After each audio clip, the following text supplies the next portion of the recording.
प्रिलिम्समध्ये आपल्याला काही लढाया हरायच्या असतात आणि जे अल्टिमेट युद्ध आहे ते जिंकायचं असतं. म्हणजे काही प्रश्न आपले निगेटिव्ह जाणारच आहे, ते जाऊ द्यायचे आहे, पण टोटल जो आपला नेट आहे तो पॉझिटिव्ह आणायचा आहे, कट ऑफच्या वर आणायचं आहे.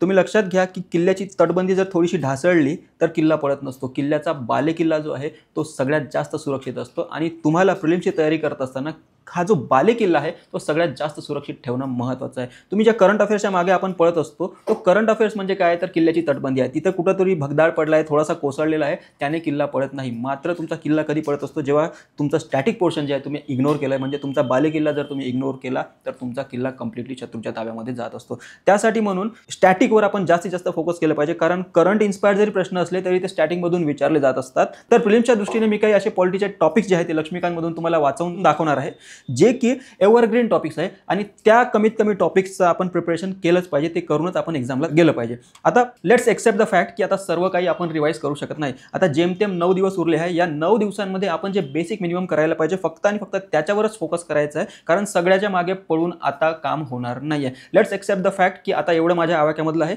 एवढंच मी करू शकणार आहे आणि त्याच्यावर आपण जास्त फोकस केलं पाहिजे, रॅदर दॅन रनिंग इकडे तिकडे आपण काहीतरी हातपाय आता मारण्यापेक्षा स्टॅटिकवर फोकस करूया. तर हे जे काही मोजके टॉपिक आहे मी तुम्हाला वाचून दाखवणार आहे, एक यादी दाखवणार आहे, त्याच्यावर आपण फोकस करणार आहोत आणि कमीत कमी एवढं तरी आपण करून जावं अशी माझी अपेक्षा आहे. ठीक आहे.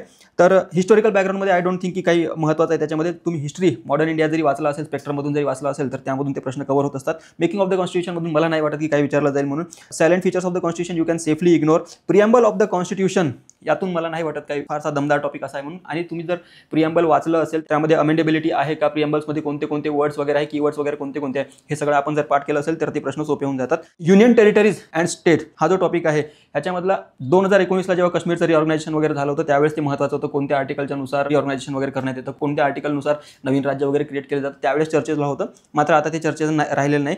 7व्या नंबरचा फंडामेंटल राईट्सचा जो हा चॅप्टर आहे हा मला वाटतं जास्त महत्त्वाचा आहे. आणि फंडामेंटल राईट्सशी रिलेटेड सुप्रीम कोर्टाचे जे काही वेगळे जजमेंट आहे, ज्या जजमेंटनुसार फंडामेंटल राईट्सची कॉन्सेप्ट आपली इव्हॉल्व्ह होत गेलेली आहे ते महत्त्वाचं आहे. त्यामुळे फंडामेंटल राईट्स तुम्ही आवर्जून रिवाइज करून गेलं पाहिजे. डीपीएसपी आय डोंट थिंक की खूप महत्त्वाचं आहे म्हणून डीपीएसपीवर प्रश्न विचारण्याची शक्यता जी आहे ती कमी आहे.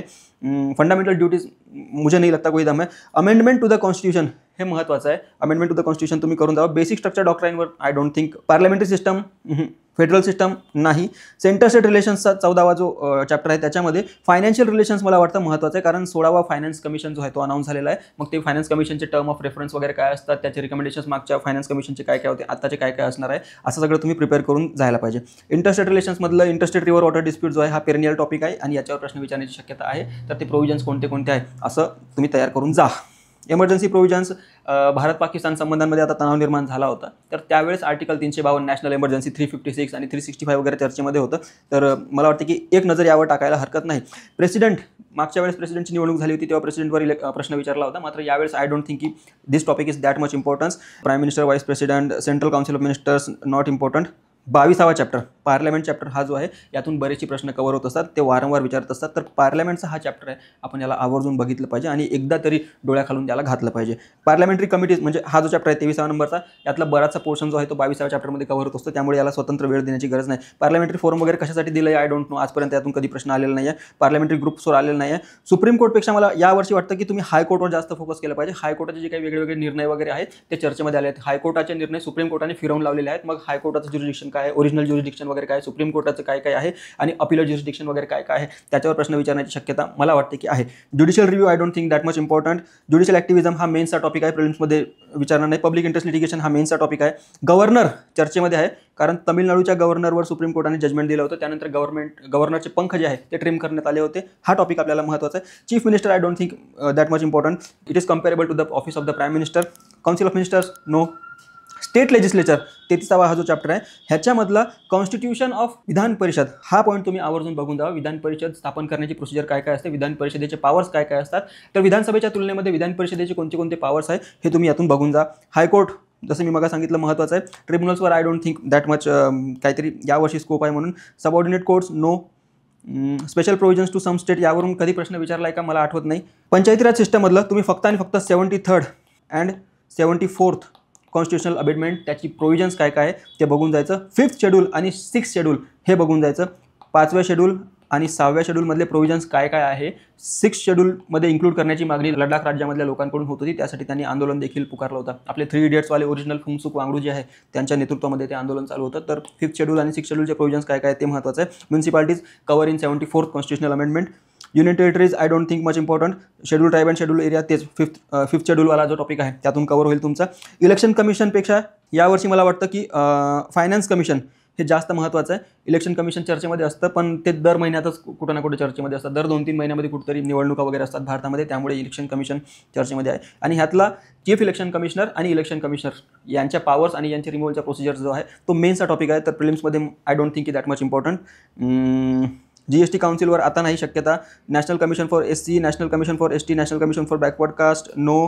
Special officer for linguistic minorities no. Comptroller and auditor general of India नेहमी चर्चेमध्ये असतं. यांनी काहीतरी रिपोर्ट वगैरे पब्लिश केलेले असतात, त्यामुळे गव्हर्नमेंटच्या परफॉर्मन्सवर, इकॉनॉमिक परफॉर्मन्सवर किंवा जी प्रॉपर्टी आपल्याला म्हणता येईल त्याच्यावर चर्चा केलेली असते. हा टॉपिक तुम्ही बघून घ्या. अटॉर्नी जनरल, सॉलिसिटर जनरलवर मला वाटतं 2020-21 काहीतरी प्रश्न विचारला होता. बट आजच्या घडीला जरी नाही केलं तरी फारसं आपलं बिघडणार नाही आहे.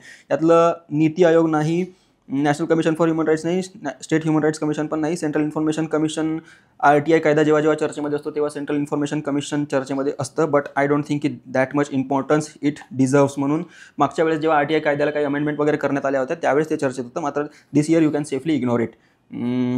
CBI नाही, लोकपाल लोकायुक्त नाही, NIA नाही, नॅशनल डिझास्टर मॅनेजमेंट ऑथॉरिटी पण नाही. Other constitutional bodies official language चर्चेमध्ये आहे, त्यामुळे official language 3 language policy 2 language policy जी आहे चर्चेमध्ये आहे, त्यामुळे हा टॉपिक आपण बघून गेला पाहिजे. Public service rights and liabilities of government special provisions related to no no no no no no. बाकी का तो मेन्स का टॉपिक है. So election reform, voting behaviour, coalition government, anti defection law हे इम्पॉर्टंट आहे. अँटी डिफेक्शन लॉ महाराष्ट्रामध्ये जे काही डिफेक्शन झालं होतं त्यानंतर चर्चेमध्ये आलं होतं.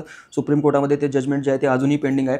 पार्टी पक्ष कुणाचा, आमदार कुणाचे, हा जो इश्यू आहे तो अजून सगळं चाललेला आहे. आणि नवीन जे चीफ जस्टिस आहे कदाचित त्याच्यावर निर्णय देतील अशी अपेक्षा आहे. पण हा जो आहे पेरनियल टॉपिक आहे चर्चेमध्ये आहे, तर याकडे एक नजर टाकायला हरकत नाही. फक्त 4च पेजेस आहे, so you can safely do it. National integration नाही, फॉरेन पॉलिसी नाही, working of the constitution, national commission review. ठीक आहे, दॅट्स ऑल. पॉलिटीचा एवढं बेसिक मिनिमम मी तुम्हाला काही पॉईंट्स टिक करून दिलेले आहेत, तेवढे तरी आवर्जून करून जा. आणि याच्यावर ओव्हर अँड अबाव जर कुठून वेगळे प्रश्न विचारले, सुप्रीम कोर्टाचे इंटरप्रिटेशन वगैरे विचारले किंवा खूप फिलॉसॉफिकल बेसिसमध्ये जाऊन त्यांनी प्रश्न विचारले, तर त्याबद्दल काळजी करण्याची गरज नाही. कारण जे इतर तुमचे कॉम्पिटिटर आहेत ते सुद्धा तुमच्या एवढेच क्लूलेस आहेत. मात्र या सर्वांवर एक सेफ अप्रोच जर सांगायचं म्हटलं तर हे सगळं जरी नाही झालं तुम्हाला, तर एक आवर्जून काम करा.